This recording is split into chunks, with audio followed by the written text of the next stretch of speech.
Week 7 salary exploitation. I'm Jason Gilbo, JGilbo11. With me is Russell Clay at Russell J. Clay.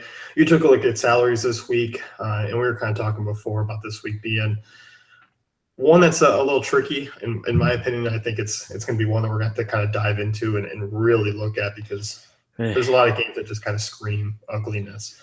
The last 2 weeks have been, really ugly in terms of not the games. I think there's going to be a lot of fantasy points. It's accurately, siphoning down to get, okay, this is the play. Just a little precursor. It's going to be really tough to figure out which Bengals back to use against the Browns. It's going to be really tough to figure out which Falcons back is going to dominate. There's going to be some Redskins receivers that we got to figure out who to use. It's just going to be really interesting. Tournaments are going to be wild. And in terms of, ugliness, I think we're talking more of guys that we don't usually want to use. That's what we're saying. Yeah, absolutely. So, but you're looking at quarterbacks here. Obviously, Kirk Cousins against Detroit. Pretty big site difference between DraftKings and FanDuel. It really puts Kirk Cousins in play for under 6K on DraftKings. Oh, yeah. That's a great play against this Detroit team that hasn't shown much signs of life on the defensive side of the ball most of the year.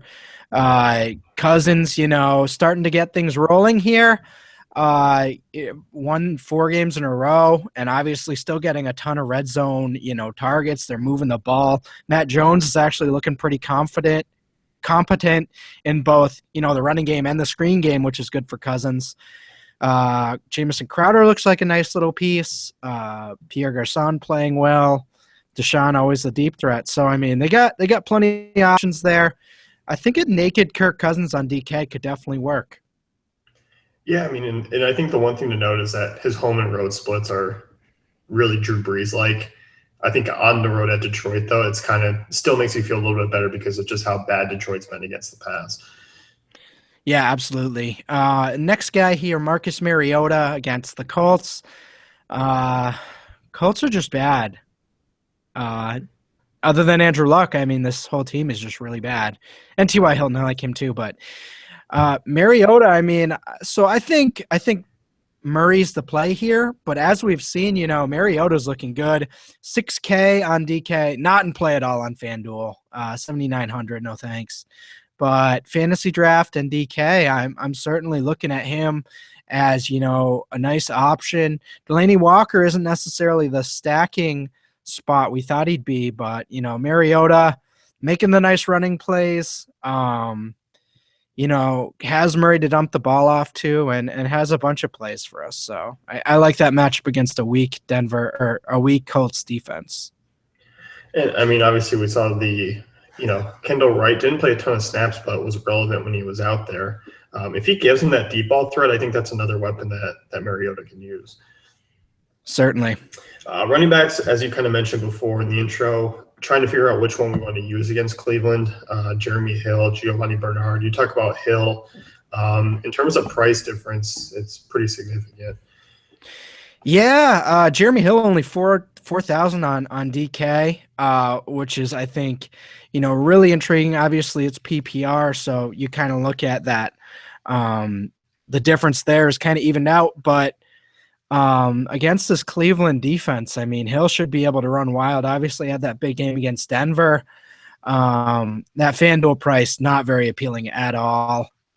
Even as a tournament play, I think you can just, bump up or do something else there. Fantasy draft as well, 7,800 is a huge bargain.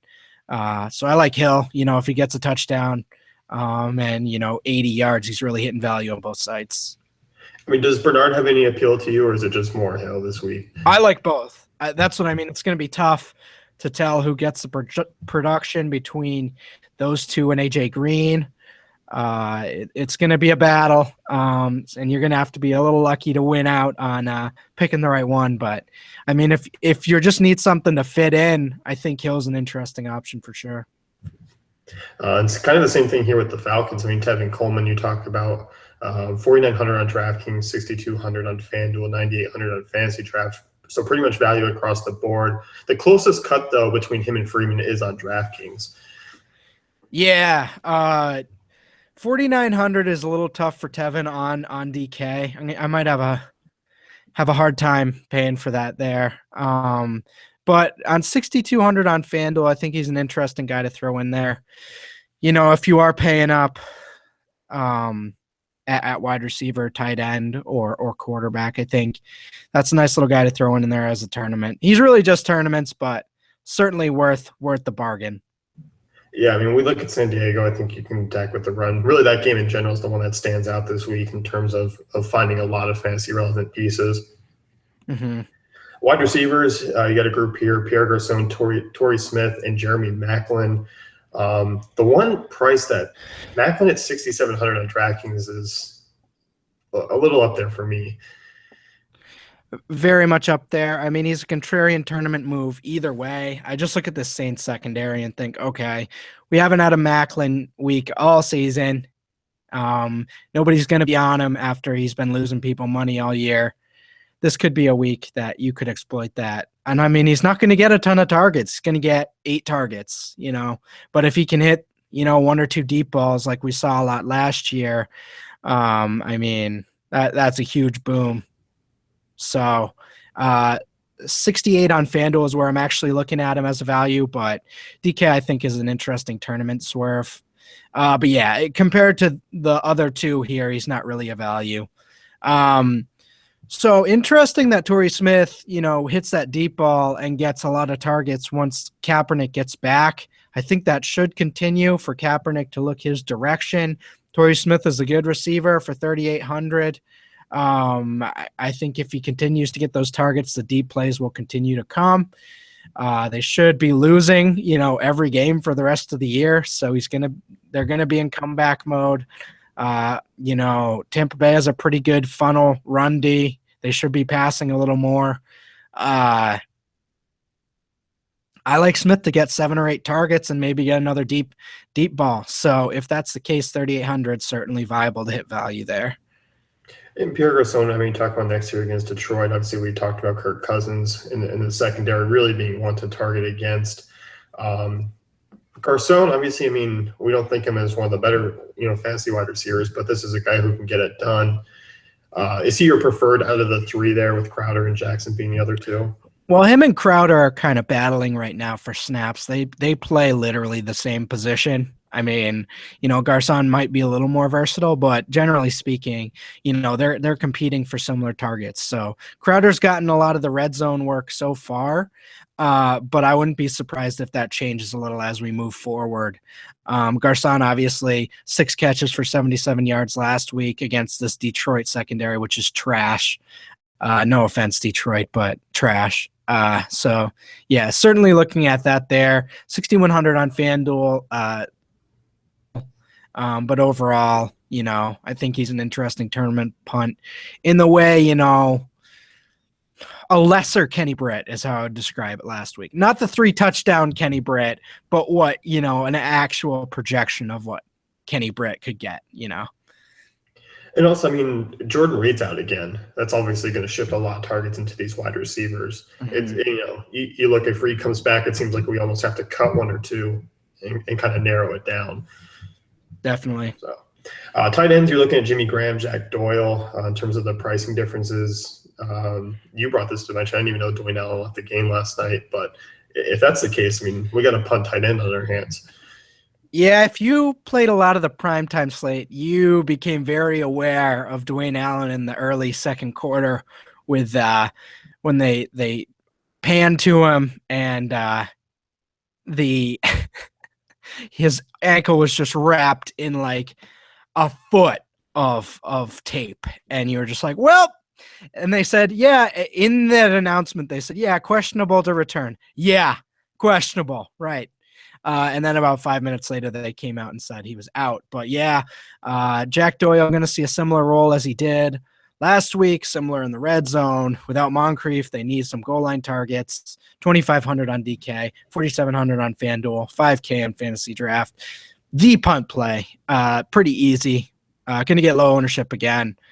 If you need, a punt, he's the move for sure. And in terms of Jimmy Graham, I think we're looking at that Sunday night game. And obviously, I think Seattle, Arizona kind of, when you first think about it, it's like, oh, heavy defensive game, low scoring. But you look last year, I mean, there were fantasy points to be had on both sides. And Jimmy Graham's a target, here for Russell Wilson. I believe 9 targets over the last 3 weeks. So I think that's going to continue in that fact that he's back. And it's not that he's cheap. He's not. He's 5,800 on DK, 6,700 on FanDuel. But,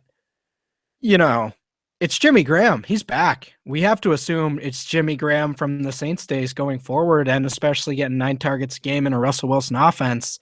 That's going to lead to some 2-touchdown, 100-yard games. It's just going to. Obviously, didn't hit those types of marks this week, but I'd say that was his lowest range outcomes, and that was 89 yards. So I don't care that it's Arizona. Fire away with Graham. Yeah, I like Graham a lot. As you mentioned, the price is up there, but in terms of Graham being back and what we know his ceiling is, I'm still pretty comfortable with those price tags. Defenses, you talk about the Ravens and Patriots. Obviously, the news with Big Ben is he's going to miss this week and miss until, I believe, after the bye week. And you look at the Patriots, they're kind of priced down like they were planning on playing a Pittsburgh team with Big Ben. Certainly. So you look at the Ravens and the Patriots. Patriots 2,900 obviously should feast on Landry Jones. That's a pretty easy one. 4,400 on FanDuel. Yeah, that's cash game. Things could go weird. Le'Veon Bell could have a big game, but generally speaking, they were a mess last year without Roethlisberger, and they should be a mess this year. Especially not in Pittsburgh. So fire away. Ravens against the Jets. I just look at Fitzpatrick as a mistake-prone guy. Ravens been able to force some interceptions this year, so I just like that as an upside play. Yeah, 2,800 on DK too, so that's pretty cheap. 4,800, among your higher expensive ones, but with Fitzpatrick under center, as we've seen already this year, he can give up the upside to opposing defenses. Definitely. So that's going to wrap things up with the Week 7 salary exploitation. Be sure to head on over to dailyfantasycafe.com. Check out our rest of our Week 7 content that will be rolling out this week. If you like the podcast, you like what we're doing, be sure to give us a subscribe and a thumbs up on the pods as well.